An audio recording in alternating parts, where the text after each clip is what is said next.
What I'd love to do today is talk about the kind of the elephant or the giraffe in the room, AI.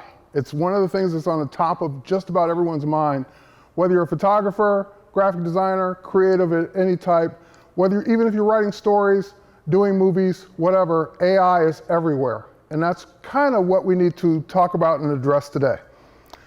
Now, a new technology is always viewed through the lens of the old. In other words, when we see something new, we judge it, we think about how we're going to use it based on what we're doing today. And a lot of the times, we get excited because of the new capabilities, and we get afraid because of the new capabilities. Because we think it might replace what we're doing now, which could be good or bad, or more importantly, our jobs the way they exist today. And this is not a new concept. Painters used to fear and talk down about photography when cameras were invented.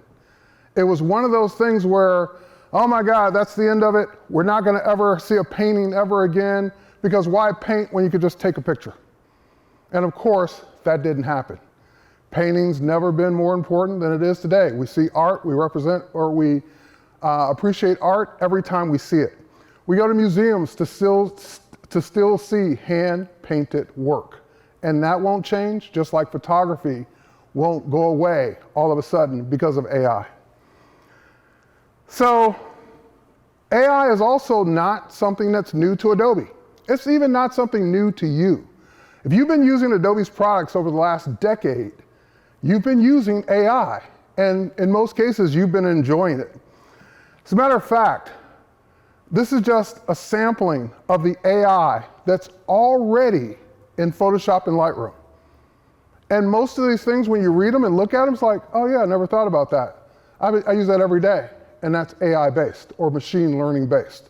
So every time you hit select subject, every time you use the object selection tool, every time you're in Lightroom and you hit that auto tone button, every time you do any of that kind of stuff, you're using AI. You have been, and it's been great. However, when it comes to the new form of AI, Adobe is not here to replace you. That's not our goal. Our goal is to be your copilot by removing barriers between your imagination and the blank page. So, one of the things we try to do with our approach with AI is 3 principles: accountability, responsibility, and transparency. In other words, we want to make sure we're doing AI the most ethical way we can. And that brings us to generative AI, and that's what all the buzz is about today. The next evolution of AI-driven creativity and productivity is having pixels generated for you.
In March of this year, we introduced a technology called Adobe Firefly. And Adobe Firefly is our family of the new creative generative AI technology that's started out as a separate public beta website, but we knew day one that our plan was to integrate it into all of our tools. The way that Firefly is unique is that it's designed to be commercial safe. When you think about the kind of the bad name that generative AI gets out there, it gets it because the companies that kind of started doing generative AI didn't necessarily do it in the most ethical way that they could. And I'm not going to get into that. I'm not going to point fingers because it's not perfect no matter who's doing it.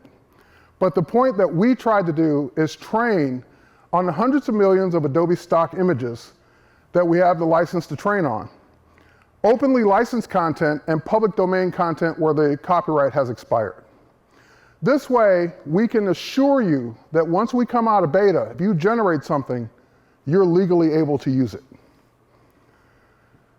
Now, Adobe Firefly is integrated across Adobe's clouds into our customer workflows where content is created and modified. The first applications that will use Firefly integration is Adobe Express, Adobe Photoshop, and Adobe Illustrator. Adobe's Firefly vision is that it's customer focused. We're always exploring ways to enable customers to train Firefly with their own creative collateral. That's one of the first things people ask. Will I be able to upload my own content to use as an AI training model? And we're working towards that. We're also working towards giving content creators the ability to monetize their work based on the Adobe stock contributions you've made that helped to train our AI. So with that said, in March, we introduced Firefly as a website. In June, we released a public beta of Photoshop, and that public beta includes a new technology called generative fill. And that's what I really would love to show you today. Generative fill is the most significant addition to Photoshop since Photoshop 3.0 with layers 24 years ago. As a matter of fact, September, 24 years ago. So pretty much right on the money. And what it allows you to do is literally add content to a photo that never existed, remove content from a photo, replace content in a photo, and expand a photo based on a text prompt. What I'd love to do is show you. So I'm going to pop out of the slides for a second, and let's take a quick look, just to recap, in Lightroom Classic first. So here I am in Lightroom Classic, and what I'd love to do is take this first photo, and I'm going to take it over to the Develop module. And in the Develop module, what I would love to do is change the color of that Frisbee. Now in the past, if we think back not long ago, maybe a couple years back, you wanted to change the color of that Frisbee, grab that adjustment brush and start painting that Frisbee in and hope you don't miss a spot, hope you get it just right, so then you can make the adjustment. So you're going to spend more time selecting it than you are doing what you want to do to it. Well, now with the new object-based selections, I can go in, click that I want a rectangular selection, and just drag it around the object that I want. And using AI and machine learning, it will select it instantly. And now if I just want to change the color, I can do just that within seconds, as opposed to the minutes it used to take before. Next up, what about people? Now, we've had select subject for a while in Photoshop. We've had select subject for a while now in Lightroom and Lightroom Classic. But now we have people-based selection as well. So it already identified that there are 3 people in this shot. And I can go ahead and select any one person I want to continue masking that person. And I get all the AI-based categories right off the bat. So if I wanted to change his shirt, there's a closed category for person 1. And I just click close, create a mask, and it's not only selected his shirt, but it selected it under her arm and behind her hand. So that when I make changes to it, it makes it instantly without me having to do any brushing or any changes whatsoever. Now, let's go back. Let's add another mask. And we're gonna do the same thing, select people, and this time we're gonna go to person number 3. And with person number 3, I'd also like to use the new facial hair option. With facial hair, it selected all of his facial hair instantly for me. Create the mask, and I can use the new tone curve to make adjustments to his facial hair, making it darker, making it lighter, making any changes to his facial hair whatsoever, quickly and easily without spending the time doing the masking itself. Now it gets better. I remember when this would have been a 2-step process if I wanted to fix the background. I'd first have to select the subject, then invert that mask and select the background. Now there's a brand new background selection. So I just click background and selects it for me. I have to think about it. So now if I wanted to make that background a little less washed out, just add a little dehaze to it, and there it is, just like that. Quickly and easily making these changes to your photography. I don't know about you, I don't feel like this is replacing me. I feel like this is really helping me. Like it's helping me to get my work done faster. Now, if you think about a shot like this of the London Eye that I took years ago, if I ever wanted to adjust that sky, I would have to painstakingly brush between all of those spokes. Well, now I just simply hit select sky. And I want to make any changes to the sky, such as the temperature, to make the sky a little bluer, no problem. Want to make the sky a different tint? No problem. I can do that without ever having to worry about selecting all the wires, all the cables, everything that's in there. So that's just a quick look at Lightroom Classic. Now let's switch over to Lightroom. And I have the same editing capabilities, but since Lightroom is cloud-based, I have more. I have AI because my images have actually been synced to the cloud and it actually knows what these images are. So for example, if I click on any one image and I go over to the keywords, you'll notice that there's no keywords for this image because I don't spend time doing a lot of keywording. I know there are people that have keyword workflows, more power to you. I respect you, I know what you're doing, but for me, the reason I would put a keyword in is so I can find that image later. Well, if I want to find images out of my 75,000 images in the cloud of birds, I just type in bird. And it will go through and find all the birds in this particular album, or if I go to all photos, all the photos. If I want to find all the giraffes, no matter how many I have throughout my entire collection, every giraffe I've ever photographed, the giraffes will pop up. No keywords required. If I want to find all the shots with water in them, I wouldn't have keyworded this because I wouldn't have thought to do it. But it will find the shots that have water. Just that quickly, just that easily, thanks to AI. Now, without further ado, let's head over to the Photoshop Beta. With the Photoshop Beta, what I'd love to do now is walk you through some of my most fun examples of AI. The first one is kind of just stretching the boundaries of what you might think to do with a photo. Then we're going to get into a lot of practical examples, everyday examples that you as photographers might want to do. So for example, I'm going to go in using one of those new AI tools, that new object selection tool. I'm just going to go ahead and click on the deer. And there it is, it's selected. Now I'll get out of that tool and I'll invert that selection because what I want is the background. As a matter of fact, I'm using the new contextual taskbar that allows me to do these things right on the fly. I don't know how I ever lived without the contextual taskbar because it's so helpful. So now that I got the background selected, you'll notice that there's a new generative fill option right on that taskbar. I'm just going to go ahead and click it.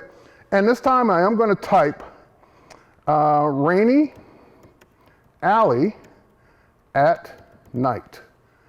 Now, for years I've done keynotes and demos and classes, and I always know what's going to happen next.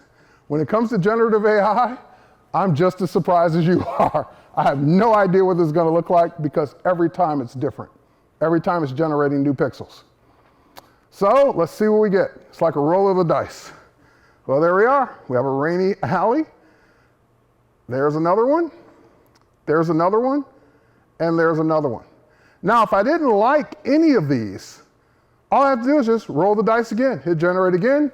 It's going to keep my 4 examples that it just made, it's going to give me 4 new examples that are completely different.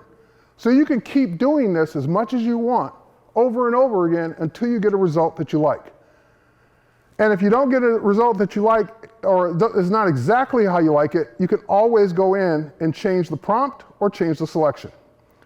Now I kind of like this one. I kind of like the way it looks. And if you think about it, we're getting rain on the glass in front of us. We're getting the shallow depth of field. We're getting the angle. We're getting the perspective. We're getting the shadows of the deer's feet on the ground without having to do any of that work ourselves with layers. But it is a layer. So I can always turn that layer off. I can always come back. I can throw it away. I can edit the mask. I can always get back to the prompt and change it again. Now let's keep going.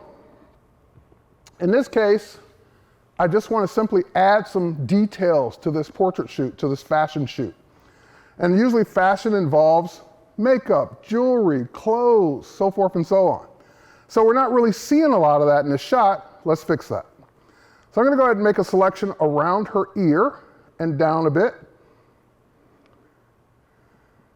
And then I'm going to hit generative fill, and I'm just going to type in fashion earring.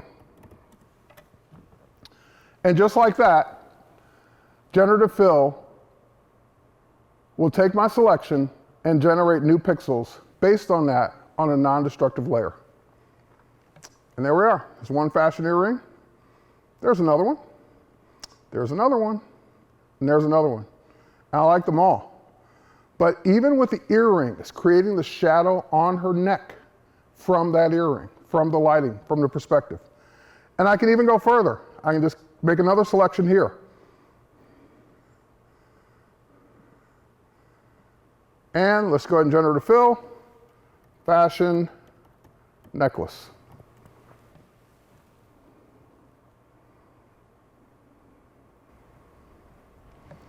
And there's result number 1, 2, which looks like the earring, 3, and 4. And I'd probably go with either 3, or either 2 or 4. I kind of like 4. And there we are. That quickly, that easily, and I can always come back and make changes. All right, let's move on. So that was adding something to a photo. But what if you have a situation where you need to remove something from a photo? Like all the people down at the bottom. So I'm going to make a very painstakingly accurate, takes me 20 minutes to make the selection. Just kidding. I am making a very loose trackpad selection like you've never seen. All right, there we go. Coming around. Luckily, going across the top's easy. It's going to swing all the way around the top here. And I got that selection made now. And I noticed some people that were up at the top here. So I've got my selection, my lasso selection set to additive. So it's always adding to my selection because I'm doing this a lot now. And I don't have to hold down the shift key when I do this. Okay, so great. I got all the people selected that I saw. I'm going to generative fill. I'm just going to leave it blank. I'm going to let Photoshop figure out what it might look like if I don't type in a prompt at all. Meaning what it might look like to actually remove those people. And just like that, the best tourist remover I've ever seen. And you even get your choice of how you want the front to look. I kind of like that first one. I think I'll go with the first one. All right, let's keep going. Now, sometimes we want a selfie and our friends just jump in, but we really just wanted a selfie. So our friends are great. We're going to temporarily ask them to step out. So I'm going to save time by just loading a previous selection that I made. And there you can see it. Just lassoing the woman on the left, lassoing the woman on the right. And keep in mind, she's leaning over into the front and her hand is leaning in, so forth and so on. Generative fill, generate. And let's just see what we get. And just like that, we have our selfie. Filling in the hair, filling in everything, all the details, the background, everything that it needs to do within seconds. Now sometimes You're a photographer in studio like I was, and you shoot a little too tight. Well, thankfully, the crop tool, which I'm going to clear the aspect ratio here, the crop tool actually has a new feature called generative expand. So if I just expand this image out a little bit, and I choose generative expand from the top, it now knows that I want to fill that area with generative fill. So I don't even have to type in or click a prompt. I just tell it okay, and it knows what to do next. And just like that, we get the rest of our subject. Quickly and easily fixing the portraits. Now here's a real world scenario. I wanted to have this printed on a metal print. I wanted a 16:20 aspect ratio for that metal print. As you know, digital makes different sizes than traditional print sizes. So when I go into my aspect ratio and I typed 16:20, that's what I would have had to suffer with to make that print. I'd have to crop off part of the photo. Now I don't have to do that anymore. My photo, but with the space that I really want to fill it up and give me that 16:20 with the new generative expand. And like magic, this print is now hanging in my family room just like that, as the 16:20 completely filled in. Now sometimes you want an aspect ratio and it's a photo that was tilted. So you end up straightening it out, and then you end up doing this to get the full size of the photo you want.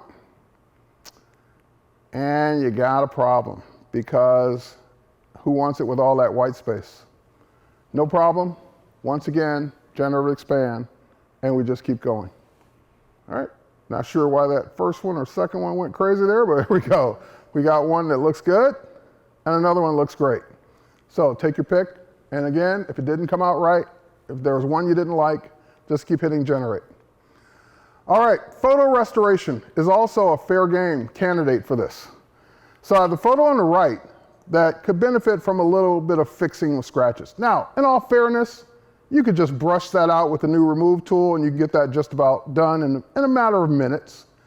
But I'm going to go ahead and load in the selection I made of all the scratches and tears, and then just generate. And like that, no brushing required. Quickly making the selection to fix all that. Now you're probably saying, well, Terry, that's pretty easy. I could have done that. Okay, I agree. How about this one? How long would it take you to get this one fixed? And it's a background, there's no extra layer with brown stuff on it. It's a background, that's it. So once again, so I don't have to take the time to do it in front of you, I'm just gonna load in my lassos selection of all my lassos, all the blotches, like that. I just took my time, went around each blotch, and now we'll hit generative fill to do this photo restoration, or at least get us most of the way there. It might not be perfect, but if it could take what would take me 4 or 5 hours and take it down to a few seconds, and then all I have to do is touch it up, I'm good to go. Like that. And you get a few choices, even get one of them smiling. How about that? All right, last but not least, I'm going to go in and I'm going to talk about something that you don't really see a lot of people doing, because we're usually just adding something and it looks good. But when you want to add something and make it look like it was in something else, that's where the problem comes in. So for example, if I make a selection here, like this, and I go to generative fill, and I type in cucumber, slices, or slice, and I hit generate, the problem that we're likely going to see, and sometimes it does a good job, sometimes it tries to do it better, but usually what will happen is the cucumber slice will look like it's in front of the glass and not actually in the water. So that looks, at first glance, pretty good, but when I actually click on them and go through them, yeah, that's like it's in front of the glass. It's not really behind it. So let's turn that one off. Let's go back. And instead, let's go to quick mask mode, a mode we haven't been in 30 years.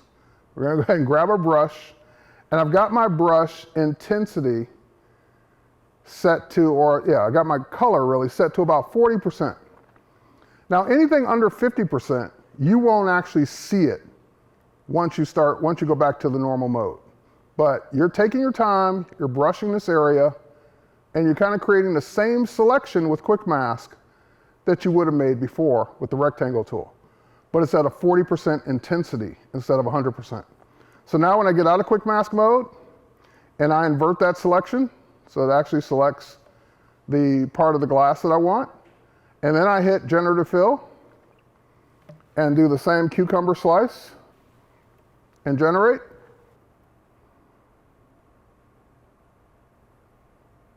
I actually get the slices inside the glass in the water, under the ice, just like that.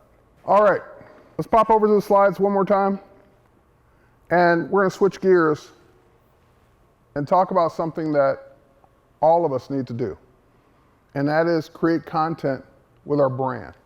You just heard Scott talk about having a look to your photography, to your images. You should also support that look with your brand. Who are you? So Adobe released recently a new product called, or an update to a product called Adobe Express. And Adobe Express is really designed for people that may not be designers, may not know how to create things besides photos, and they really need, a product that's going to help them through the process. So for example, you can create PDFs of flyers, images, stand out on social media, you can even make videos, and you can use professionally designed templates and make them your own. You can change every bit of the template you want.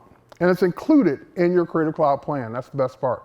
So if you're already using Photoshop and Lightroom, you already have access to the premium content. And even if you're not using Photoshop and Lightroom, you can use this for free. So in the new Adobe Express, you can import Photoshop, Illustrator, and PDF files, use your own photos or stock content. You can import linked Photoshop assets, create animations, and even multiple pages, which is about what we're about to see next. So let me show you. Now, this isn't an application you download. You just head over to your browser and hit express.adobe.com. Now, when I go to my browser, I have my Instagram loaded here, and I created this actually as an example. This is called, for those of you who are not really allowed on Instagram, this is called Instagram Carousel. And really, it's just a series of images that a person can flip through, and the images, they could be images, it could be text or images, it could be both. It's whatever you want. So I thought it would be cool to kind of create like a little mini portfolio for your Instagram, or just from your last shoot, or from the highlights of the last thing you just did. So let's pop over to Express and see how to create this from scratch, even if you know nothing about how to design.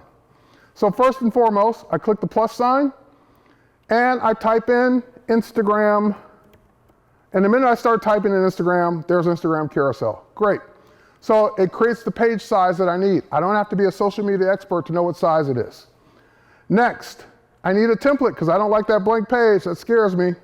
So I'm already searching for Instagram Carousel templates. I just click photography, and the Instagram Carousel photography templates come up.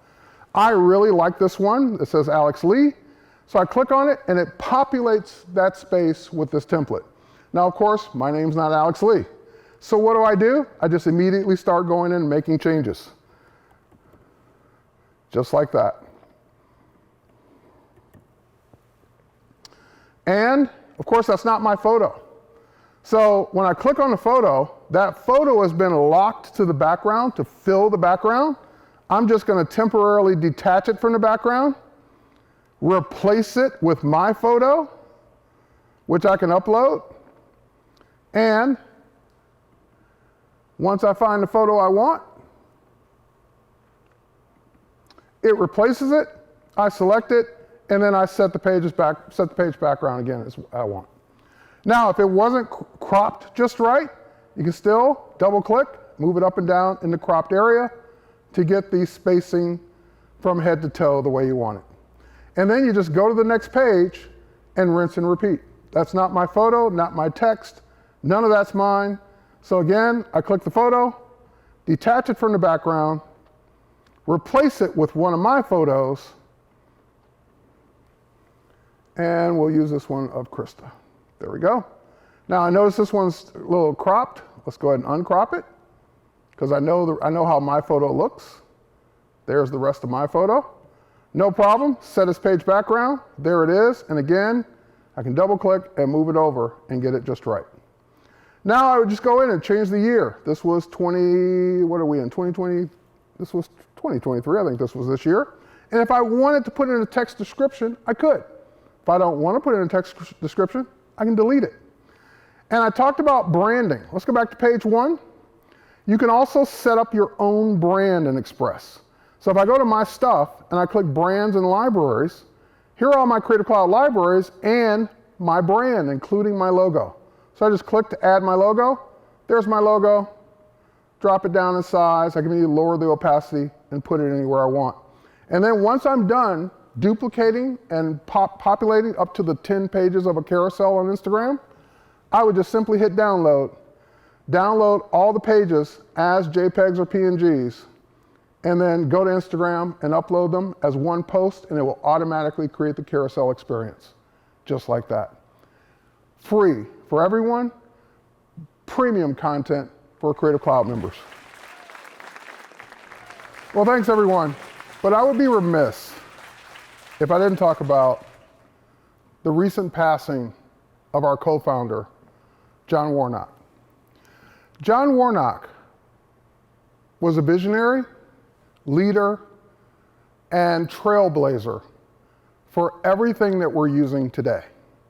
His vision when he started the company of Adobe more than 35 years ago led to all the things I was able to show you today and all the things you've been using. And even if you're not using Adobe's tools, whatever tools you're using were somehow influenced by his inventions back in the day.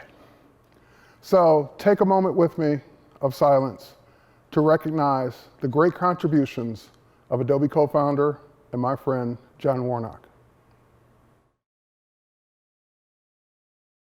Thank you.